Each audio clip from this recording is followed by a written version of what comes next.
We're back here on the Sports Wire on WCWP. Max Caster and Brian Rodriguez with you until 10 p.m. Right now on the phone, we have the Knicks beat writer for Newsday, Alan Hahn. Alan, are you there? Yeah, how's it going, guys? It's going well, Alan. A lot to talk about today, so we'll get underway.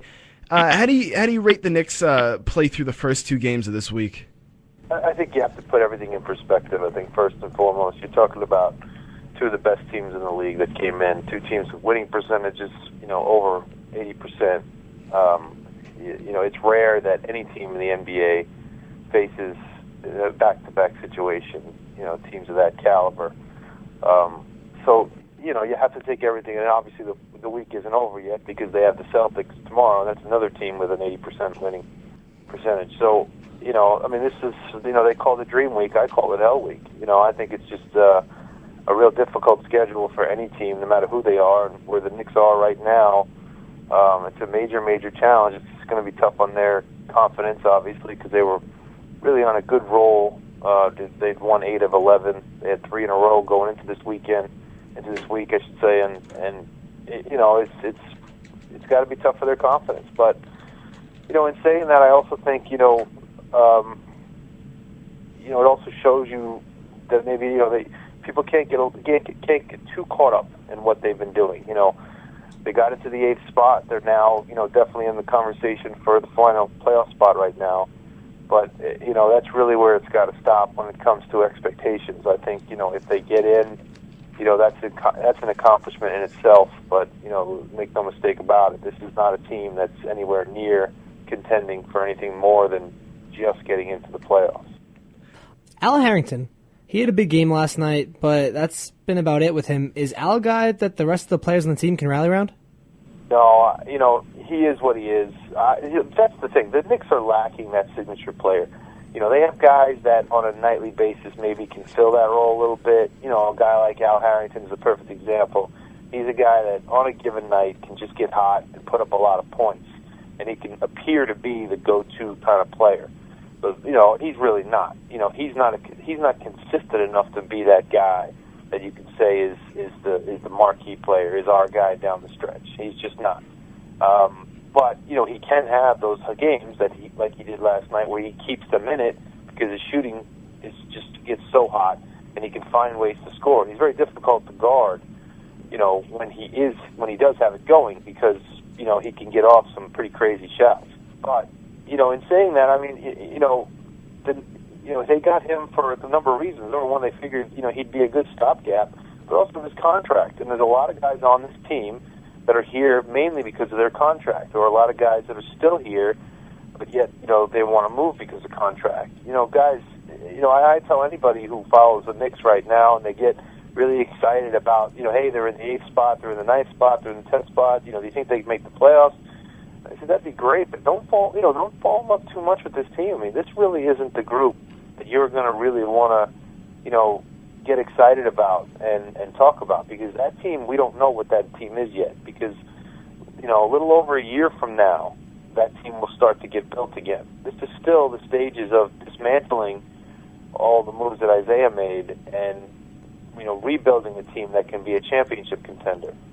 So whatever this team is right now, whatever they're made of, these are just players right now wearing a uniform. But that's really how I feel. I wouldn't get too excited, too high or too low about them.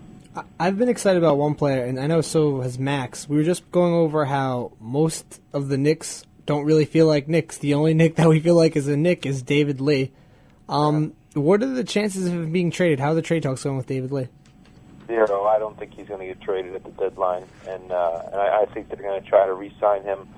What they'll try to do is get him at a number that they can, that's a reasonable one, so they can add big-time players. And David's very much aware of what they're trying to do in 2010, and I think he wants to be a part of it. So the key there is to see if they structure a deal. It might be a bit backloaded, where his first couple of years, the number's small, so it allows them to make, to sign players in 10, so they can bring in guys.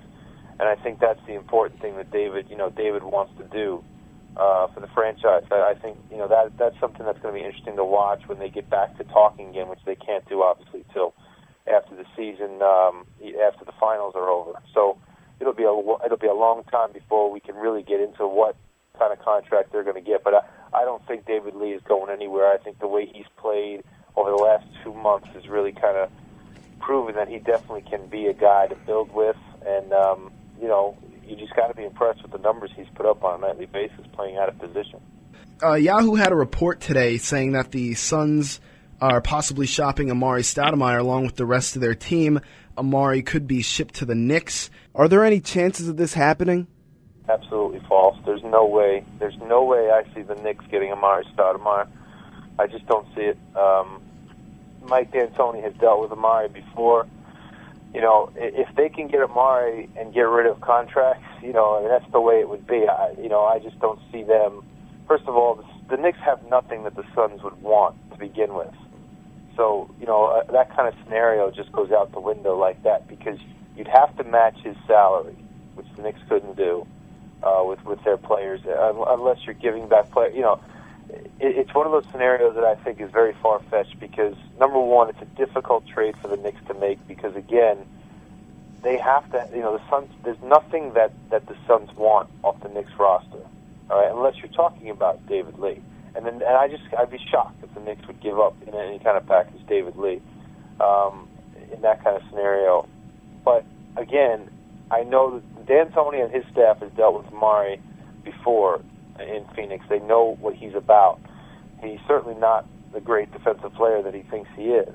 Now, on this Knicks team, Amari would be, they'd love him because they need somebody like that. They need a big who can run the floor and finish, and he definitely would make a difference for them on a short-term basis. And I guess his contract, he does have the opt-out for 2010, so perhaps they could play it that way.